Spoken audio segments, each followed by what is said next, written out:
Olá, sejas muito bem-vindo! O desafio de hoje é baseado num insólito acontecimento. Dois amigos ficam presos numa ilha deserta. Pensaram em lançar dois dados cúbicos e contabilizar o número de pintas de cada uma das faces voltadas para cima para decidir quem ficaria com a última banana disponível. Ambos acordaram que as regras do jogo seriam as seguintes.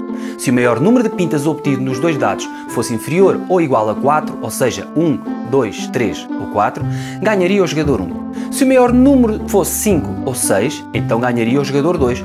Vamos simular mais duas vezes o jogo. Repara bem, neste caso ganha o jogador 1 e neste ganha o jogador 2. Qual dos dois jogadores preferias ser? À primeira vista, parece que o jogador 1 tem vantagem uma vez que ganhará se qualquer um dos 4 números, 1, 2, 3 ou 4, for o maior. Mas na verdade o jogador 2 tem aproximadamente 56% de probabilidade de vencer o jogo e ficar com a última banana. Uma forma de confirmar esta afirmação consiste em listar todas as combinações possíveis que se podem obter lançando dois dados e, de seguida, contabilizar os casos em que ganha cada um dos jogadores. Estes são os resultados possíveis para o dado amarelo, primeiro dado, e estas são as possibilidades para o dado azul, segundo dado. Cada célula da tabela contém um resultado possível para o lançamento dos dois dados. Se obtivermos um 4 no dado amarelo e um 5 no dado azul, ganha o jogador 2 e assinalamos este facto com uma imagem desse jogador na respectiva célula. Já um 3 e um 1 dão vitória ao jogador 1.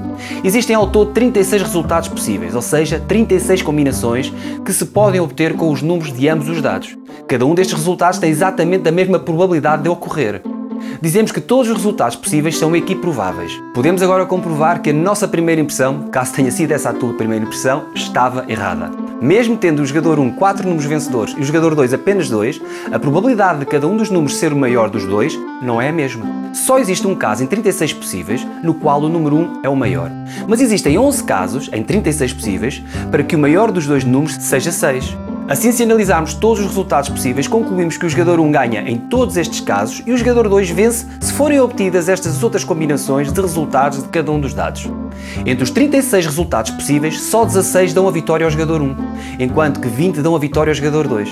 Também podíamos pensar de outra forma. O jogador 1 ganhará se os números saídos nos dois dados forem ambos 1, 2, 3 ou 4. Um 5 ou um 6 dará a vitória ao jogador 2. A probabilidade de obter um número de pintas igual a 1, 2, 3 ou 4 no lançamento de um dado é 4/6. Os lançamentos dos dois dados são independentes. O lançamento de um não influencia o lançamento do outro. Assim, podemos determinar a probabilidade de ocorrer simultaneamente um número de pintas inferior ou igual a 4 em ambos os dados é dada por 4/6 vezes 4/6, ou seja, 16/36. Como alguém tem de ganhar o jogo, então o jogador 2 terá a probabilidade igual a 36/36 menos 16/36 igual a 20/36 de vencer a partida. Estas são exatamente as mesmas conclusões que retiramos da tabela que construímos. Contudo, isto não significa que o jogador 2 irá ganhar qualquer jogo com estas regras. Nem que se jogarem 36 vezes, o jogador 2 ganhará em 20 dessas partidas. Obviamente que esta imprevisibilidade acontece porque o lançamento dos dados é aleatório. Mesmo que calcules a probabilidade teórica de cada resultado, não obterás esses valores se examinares apenas algumas repetições da experiência. Mas se repetires a experiência muitas e muitas vezes, a frequência relativa do número de vitórias do jogador 2 irá aproximar-se do valor 20/36, valor que obtivemos listando todos os resultados possíveis. Portanto, se os jogadores ficassem nessa ilha deserta a jogar eternamente aos dados, o jogador 2 venceria cerca de 56% dos jogos, enquanto o jogador 1 ganharia cerca de 44% das vezes. Claro que nessa altura a banana já teria desaparecido e o motivo do jogo possivelmente também. Como já reparaste, este jogo não é justo. O jogador 2 tem vantagem sobre o jogador 1, pois tem maior probabilidade de vencer.